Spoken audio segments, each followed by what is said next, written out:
क्रोध आने पर मन में विपरीत परिणाम होता है और उसका पूरे शरीर पर प्रभाव पड़ता है। इस स्थिति में शरीर में किस ग्रंथि का निर्माण होता है, ऐसा किसी ने पूछा है। तो बताना चाहता हूँ दोस्तों, यह ओशो की किताब से लिया गया है, ध्यान सूत्र किताब से, पेज नंबर 51 से लेकर पेज नंबर 53 तक इसमें लिखा है। मैं आपको यह कह रहा हूँ, क्रोध तो केवल एक उदाहरण के लिए था। सारे भावावेग शक्तियाँ हैं और अगर उन शक्तियों का कोई सृजनात्मक उपयोग ना हो तो वे शरीर के किसी अंग को, चित्त की स्थिति को विकृत करके अपनी शक्ति को व्यय कर लेती हैं। शक्ति का व्यय होना जरूरी है। जो शक्ति बिना व्यय की हुई भीतर रह जाएगी वह ग्रंथि बन जाएगी। ग्रंथि का मतलब वह गांठ बन जाएगी, वह बीमारी बन जाएगी। समझें, क्रोध की ही बात नहीं है। अगर मेरे भीतर प्रेम देना हो और मैं प्रेम ना दे पाऊँ किसी को तो प्रेम गांठ बन जाएगा।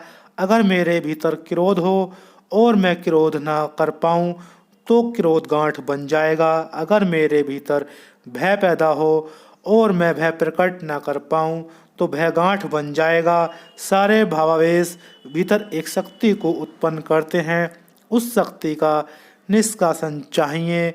निष्कासन दो तरह से हो सकता है, एक निगेटिव रास्ता है, एक नकारात्मक रास्ता है। जैसे एक आदमी को क्रोध आया, नकारात्मक रास्ता यह है कि वह गया और उसने पत्थर चलाए, लकड़ी मारी, गालियां बकीं। यह नकारात्मक इसलिए है कि इसकी शक्ति तो व्यय हुई लेकिन फल इसे कुछ भी नहीं मिला। फल यह मिलेगा कि जिसको वह गाली देगा वह दुगनी वजन की गाली उसको लौटाएगा। जिसको भैया पत्थर मारेगा उसके भीतर भी क्रोध पैदा होगा और वह भी सामान्य आदमी है, उसका भी नकारात्मक ढंग से क्रोध को प्रकट करने का है, वह भी लकड़ी उठाएगा। अगर आपने किसी को पत्थर मारा है तो वह बड़ा पत्थर आपको मारेगा।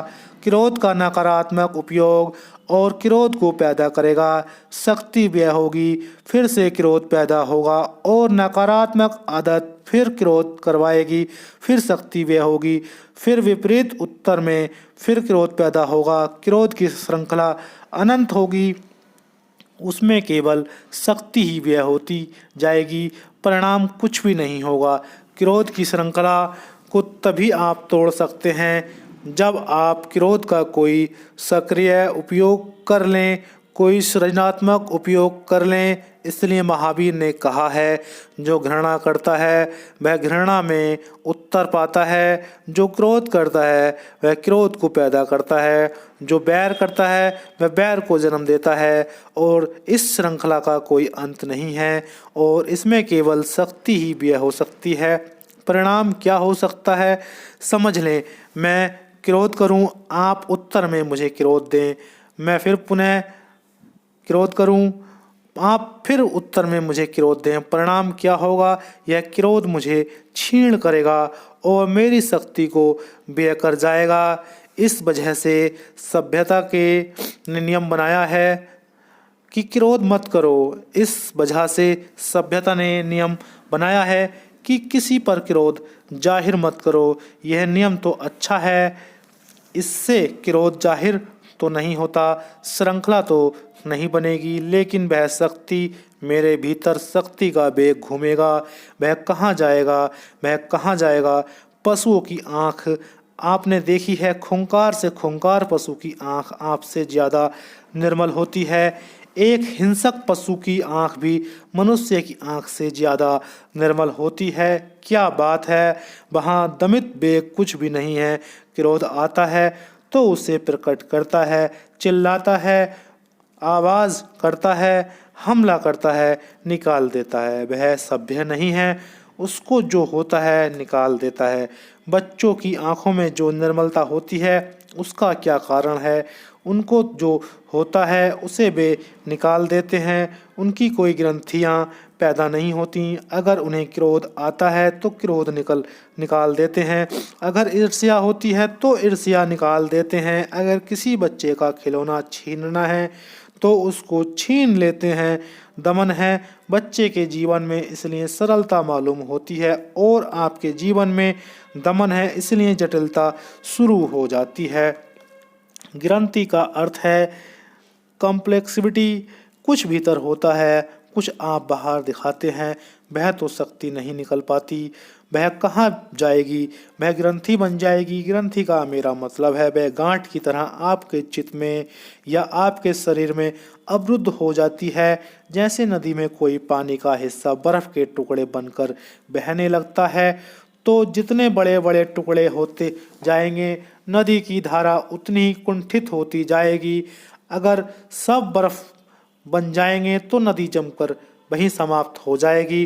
तो हम उन नदियों की तरह हैं जिनके भीतर बड़े बड़े बर्फ के टुकड़े बन रहे हैं, उनको पिघलाना जरूरी है। वह ग्रंथियों से मेरा मतलब है कि वे जो बर्फ के बड़े बड़े टुकड़े हमारे जीवन में बह रहे हैं, हमारे घृणा के, हमारे क्रोध के, हमारे सेक्स के जो दमित वेग में थे, उन्होंने हमारे भीतर बर्फ के बड़े बड़े टुकड़े पैदा कर दिए हैं।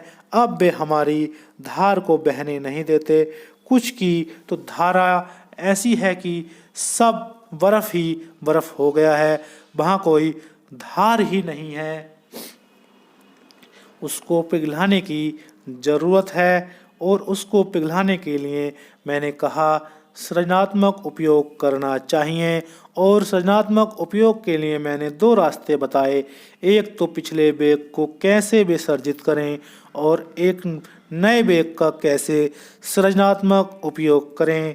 अब ये देखिए, आप छोटे बच्चे हैं, उनमें बड़ा वेग होता है, बड़ी शक्ति होती है। अगर उनको आप घर पर छोड़ते हैं तो वे इस चीज़ को उठाते हैं, उसको पटकते हैं, यह चीज़ तोड़ते हैं, वह चीज़ फोड़ते हैं।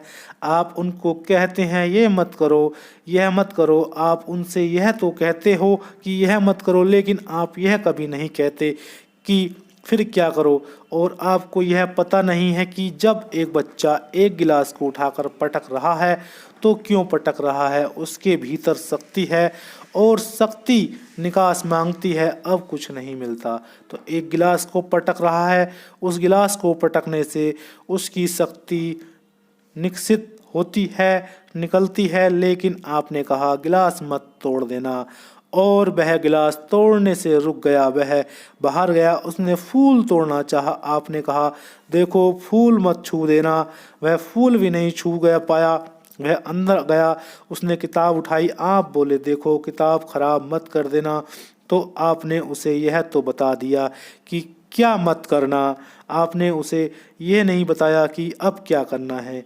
यह बच्चे की ग्रंथियां शुरू हो गईं, कॉम्प्लेक्स पैदा होने शुरू हो गए। अब इसमें गांठें पड़ती चली जाएंगी, यह एक दिन गांठ ही गांठ रह जाएगा। इसके भीतर यह ना करो, वह ना करो, यह सब रहेगा। क्या करो इसे कुछ समझ में नहीं आएगा।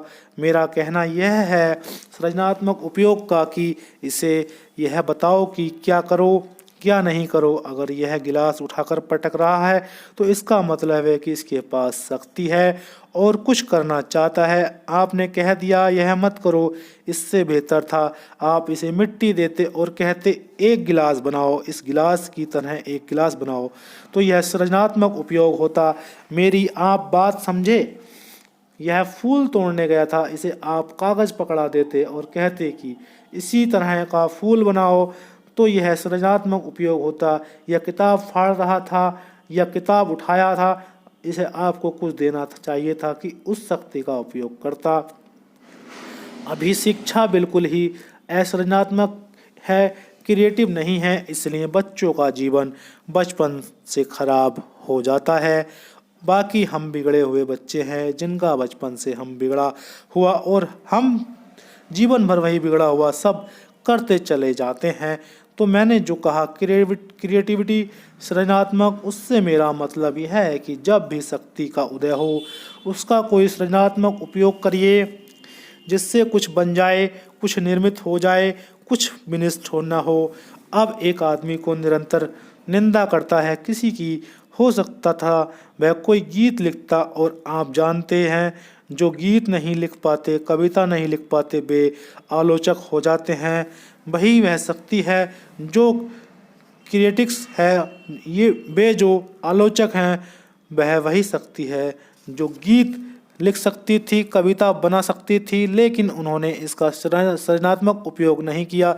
वे केवल यह कह रहे हैं कि दूसरों की आलोचना कर रहे हैं कि कौन गलत लिख रहा है, कौन क्या कर रहा है। यह विनाशात्मक उपयोग है। दुनिया बहुत बेहतर दुनिया हो जाए अगर हम अपनी शक्तियों का सृजनात्मक उपयोग करें। और हर शक्ति का, और शक्ति बुरी और भली नहीं होती। स्मरण रखिए, क्रोध की शक्ति भी बुरी और भली नहीं है, उसके उपयोग की बात है। आप यह मत सोचिए कि क्रोध की शक्ति बुरी है। शक्ति कोई बुरी भली नहीं होती। अब एटॉमिक एनर्जी है, न बुरी है न भली है, उससे विनाश हो सकता है सारे जगत का, उससे सारे जगत का निर्माण हो सकता है। अब शक्तियाँ न्यूट्रल होती हैं, कोई शक्ति बुरी और भली नहीं होती। विनाशात्मक उपयोग हो तो बुरी हो जाती है, और सृजनात्मक उपयोग हो तो वह अच्छी हो जाती है। अपने क्रोध को, अपने काम को, अपने सेक्स को, अपनी घृणा को, सबको बदलिए और सृजनात्मक उपयोग करिए। जैसे कोई खाद को लाता है तो उसमें गंध और बास उठती है, दुर्गंध उठती है। उस खाद को माली बगीचे में डालता है, पानी सींचता है और बीज डालता है। फिर उस बीजों से होकर वही खाद पौधा बन जाती है, और उन पौधों की नसों में से पार होकर वही खाद की गंदगी फूलों की सुगंध बन जाती है। वही गंदगी, वही खाद जो दुर्गंध फेंकती थी, फूल में आकर सुगंध फेंकती है। यह ट्रांसफॉर्मेशन ऑफ एनर्जी है। यह शक्ति का उदात्तीकरण है। जो जो आप में दुर्गंध दे रहा है, वही वही आप में सुगंध देने का कारण बन सकता है। वही, क्योंकि जो दुर्गंध देता है केवल वही सुगंध दे सकता है। इसलिए कभी बुरा मत मानिए कि आप क्रोधी हैं, यह शक्ति है और आपका सौभाग्य है।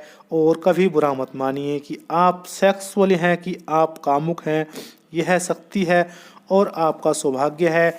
दुर्भाग्य यह है होता है कि आप सेक्सुअल ना होते, दुर्भाग्य यह होता कि आप में क्रोध ही ना होता, तो आप इम्पोर्टेंट होते, तो आप पुंसतत्वीन होते, तो आप किसी मतलब के ना होते, क्योंकि आपसे कोई शक्ति ना होती जिसमें कुछ किया जा सके।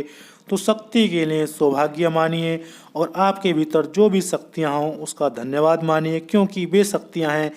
अब यह आपके हाथ में है कि आप उनका क्या उपयोग करते हैं। दुनिया के जितने महापुरुष हुए हैं सब एक्सट्रीम सेक्सुअलिस्ट थे।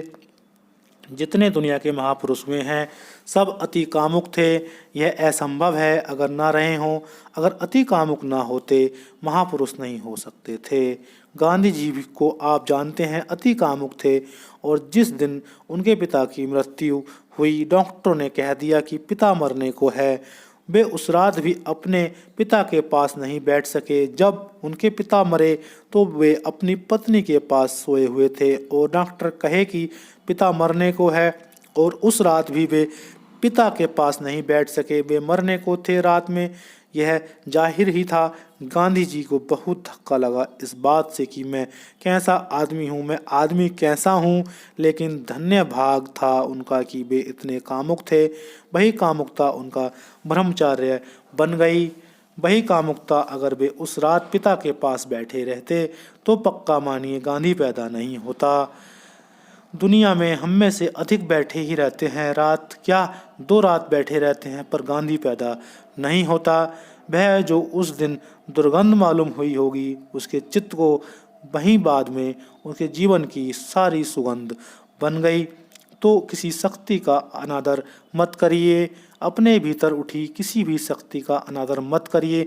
सौभाग्य मानिए और उसको परिवर्तित करने में लगिए। हर शक्ति बदल जाती है और हर शक्तिशाली शक्ति सम परिवर्तित हो जाती है, और जो आप में बुरा दिखता है वही सुगंध में और फूलों में परिणत हो जाता है। यही थे विचार।